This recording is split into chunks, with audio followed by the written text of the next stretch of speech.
Estábamos viendo a los intoxicados, que era segunda fase del concurso de murgas del Carnaval de Arrecife. Bienvenidos y bienvenidas al magazine de Biosfera Televisión. Pero vamos a arrancar, hoy es el Día Mundial de la Lectura en Voz Alta. Y en Lanzarote pues hay varias personas y muchísimas que participan en los que se denominan grupos de lectura en voz alta. Tenemos con nosotros a Mercedes Minguela, bienvenida Mercedes, y a Manuel Martín Rollo. Martín, bienvenido. Muchas gracias. Ya han venido ya en varias ocasiones por aquí porque yo digo, hay mucha gente que participa en los grupos de lectura en voz alta. Tú tienes uno en Tía, ¿no? En Teguise. En Teguise, sí. Participo en uno y soy Letras miembro. para el Alma. Sí. Exacto. Sí, ¿Tú participas en todos los que puedes?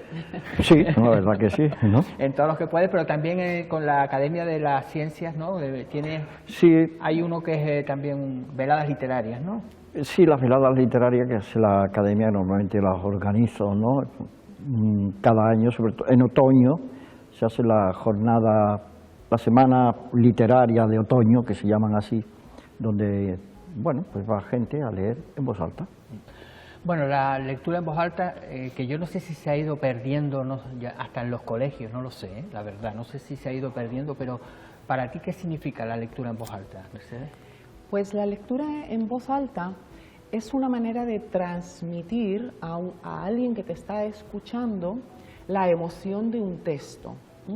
Entonces, el que lo recibe de alguna manera está receptivo y lo recibe con muchísima más emoción porque ya le transmites tú la emoción. Aparte de que para ti mejoras la dicción, la memoria, la capacidad de memoria, y es un disfrute,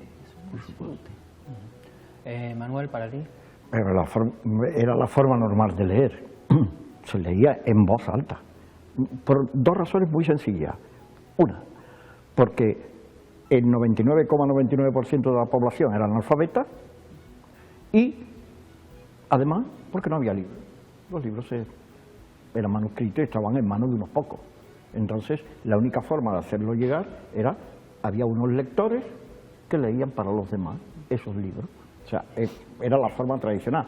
Esto, la lectura tal como la conocemos hoy, esta lectura silenciosa, comienza a desarrollarse después de la invención de la imprenta y después de la Ilustración, finales del siglo XVIII, cuando comienza los programas de alfabetización, comienza a crearse escuela y la gente, el pueblo empieza a leer. Entonces ya esos dos factores, ya hay libros por la imprenta y ya hay personas que pueden leer. Es el gran momento de la... pero nunca se ha perdido. O sea, continúa hasta nuestros días. Por ejemplo, mira, en Cuba, tú conoces los habanos, los Montecristo. ¿Cuál es el origen de los Montecristo? Porque en las fábricas de Cuba, siglo XIX, donde se hacían esos habanos, era normal que durante el trabajo, no había entonces líneas musicales en estas cosas, había un lector que iba leyendo y entretenía a los señores que estaban trabajando. Y uno de los libros que más gustaba leer era El Conde de Montecristo, de Alejandro Dumas, hasta el punto que se leía una y otra vez. Y fueron los trabajadores los que pidieron permiso a Alejandro Dumas para bautizar, con comillas, con el nombre de Montecristo uno de sus besos. O sea que la lectura en voz alta y hoy día, Mercedes, ustedes que participan, ¿cree que tiene sentido todavía el ir estar un rato participando? ¿Crees que tiene sentido seguir leyendo en voz alta? Sí, sí lo tiene, y además yo creo que lo que dice Manuel es correcto, históricamente se leía así. ¿Y por qué tiene sentido? Luego después, al democratizarse el libro con la imprenta y poder tener todo el mundo, pues empezamos a leer en silencio. ¿Por qué tiene sentido ahora? Pues porque efectivamente es una manera de compartir. De hecho se está potenciando y de hecho, aunque suene así un poco frívolo, pero es una tendencia que va a más. Cada vez somos más grupos que hacemos lectura en voz alta por el placer de compartir. Y porque es una manera también de difundir la cultura y de potenciar el hábito de leer. Entonces tiene mucho sentido. Sí. Tú has ido a colegios a hablar y ¿no? Has estado Sí, en algunos institutos, sí. Cuando lees en voz alta, cuando le dices, ¿cuál es la reacción de la gente joven? Bueno, a la gente le gusta, porque ten presente que al leer en voz alta, tú lo que haces es darle vida a la palabra, que es un signo muerto. Entonces, con la voz le das vida y puedes apreciar la belleza de la sonoridad de la palabra. Cosa, es igual, la partitura musical está ahí, pero la partitura musical está muy bien, hay una serie de garabatos allí que... Pero cuando esa partitura la coge el intérprete y la hace música, es cuando la belleza del sonido nos llega. Indiscutiblemente la belleza, te llegue por donde te llegue, siempre va a provocar en ti una reacción positiva, ¿no? Bueno, vamos a predicar con el ejemplo y entonces ustedes han traído una pequeña selección de algunos textos. Vamos a empezar tú, Mercedes, ¿qué nos vas a leer? Pues voy a leer de nuestra poeta y escritora Elsa López, de La Palma, un relatito muy cortito de un libro suyo de breves que se titula Ella quiere ser sorda. Y voy a leer precisamente ese relato. Venga, pues vamos a centrarnos y a escuchar. Muy bien. De Elsa López, Ella quiere ser sorda. La abuela de Chani era sorda como una tapia.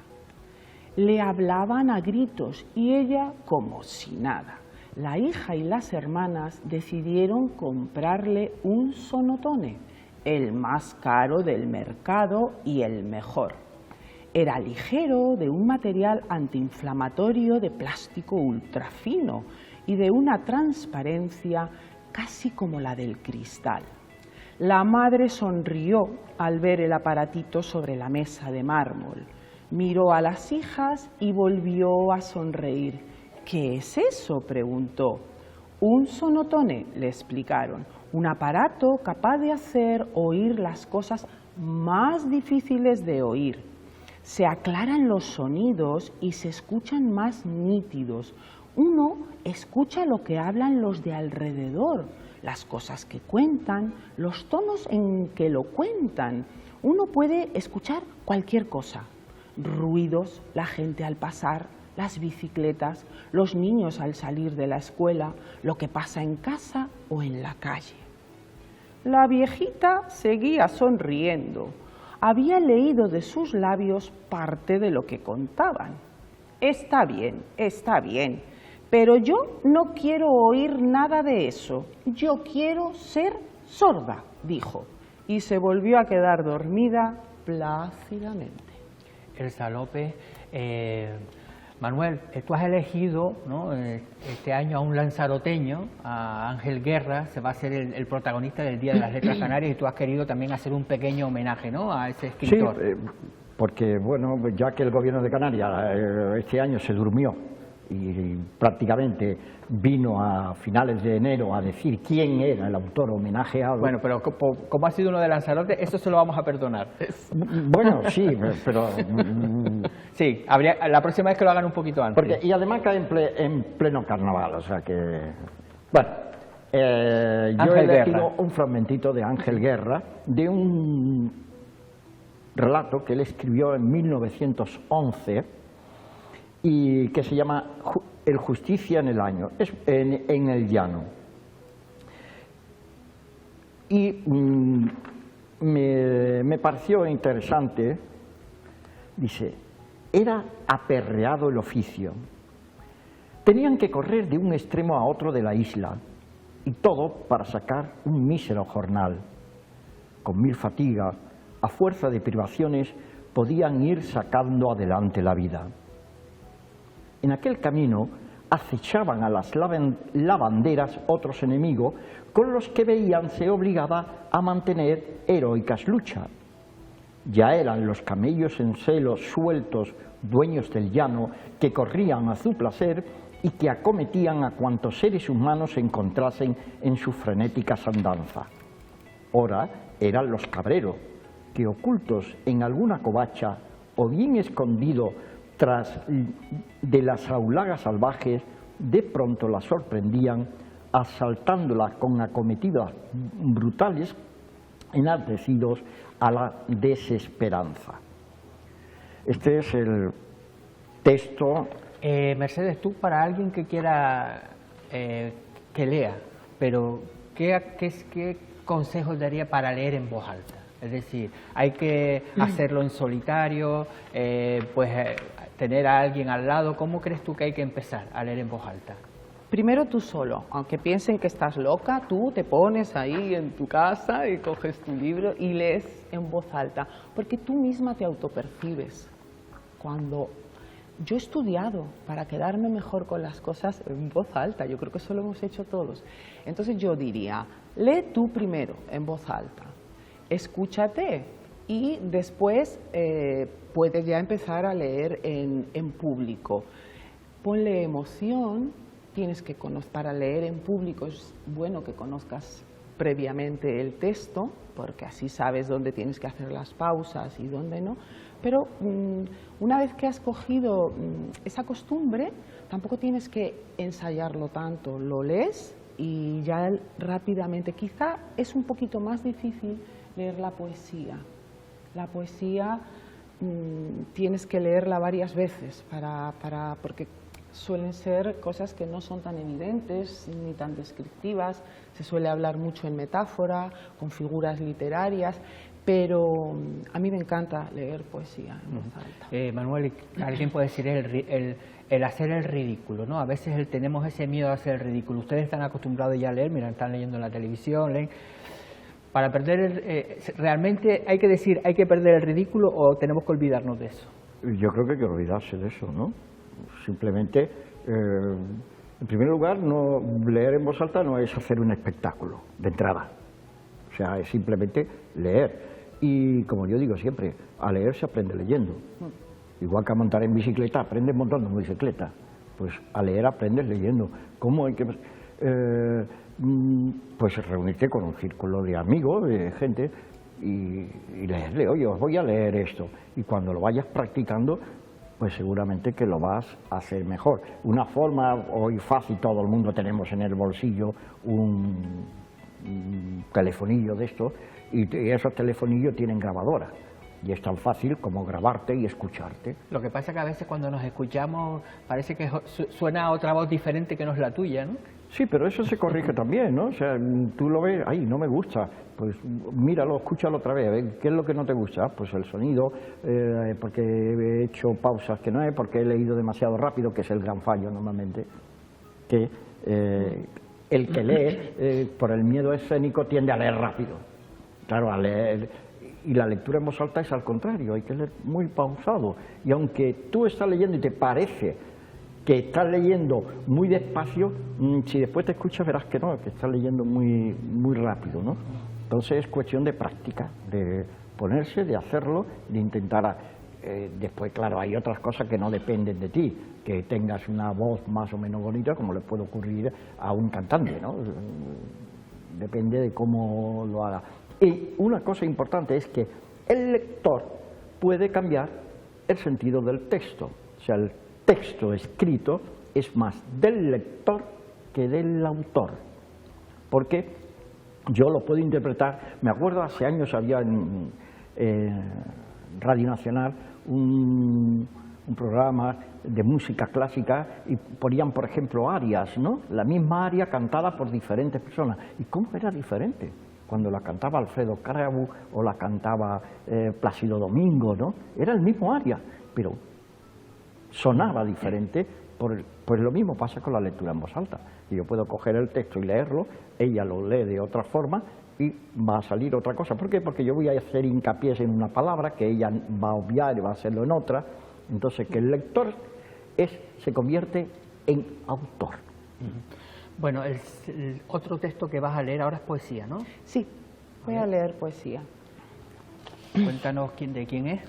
Pues ¿Tuya? He tenido la osadía de traer una poesía mía. Porque tú has escrito una antología poética de versos, Sí. volcanes y viento, ¿no? Sí, Que se sí, llama. sí. Y he participado en bastantes antologías. Y bueno, probablemente saque un poemario este año, pero no lo sé. Hay que trabajarlo. Hay que trabajarlo, sí. Bueno, pues voy a leer Momias en las cajas. Cambié de vida, recogí mis bártulos, experiencias y recuerdos y los fui empaquetando, metiéndolos en cajas. Lo hice tal y como me enseñaron, con orden, método y limpieza. Con el alma rota doblé mis sueños y los metí en una caja. Planché mis vivencias y las metí en otra caja. Junté, lavé, ordené los pedazos de mi vida hecha añicos y los guardé en una última caja. Todo recogido, organizado, escondido, etiquetado. Cerré cuidadosamente las cajas y las metí en el fondo de un armario a la espera de la mudanza. Años sin abrir el armario, años teniendo pesadillas con las cajas. Ya ni recuerdo lo que guardé en ellas, pero solo pensar en abrirlas me hiela el alma. Me saltarán encima todos mis muertos, sus momias secas, apergaminadas, pero eso sí, en perfecto estado de revista, lavadas, planchadas y debidamente ordenadas, tal y como me enseñaron. Pues muy bonita. Bueno, te vas a cerrar tú, Manuel, con ¿qué nos vas a leer ahora? Sigo con Ángel Guerra. Sí. Los dos textos que he escogido dan una visión de cómo Ángel Guerra era un hombre, principio del siglo XX, no hay que perder de vista esto, defensor de los derechos de la mujer. El texto anterior que he leído nos hablaba de las lavanderas, esas que tenían que correr para ir a lavar, cruzar el desierto de So, y nos contaba él cómo se veían asediadas no solo por los camellos que andaban por allí, sino incluso por los pastores que aprovechaban para atacarla. Este otro que voy a leer es un fragmento de un artículo suyo que se llama Polvo del Camino, que es de 1908, y Ángel Guerra escribe esto: se ha llegado a un punto de desprecio de la mujer en verdad insostenible. Considérase a esta esclava a todo capricho del hombre, como bestia de trabajo, pronta al castigo y, en último extremo, digna de muerte. Al juzgarla, llevamos siempre el prejuicio de que por naturaleza es pérfida.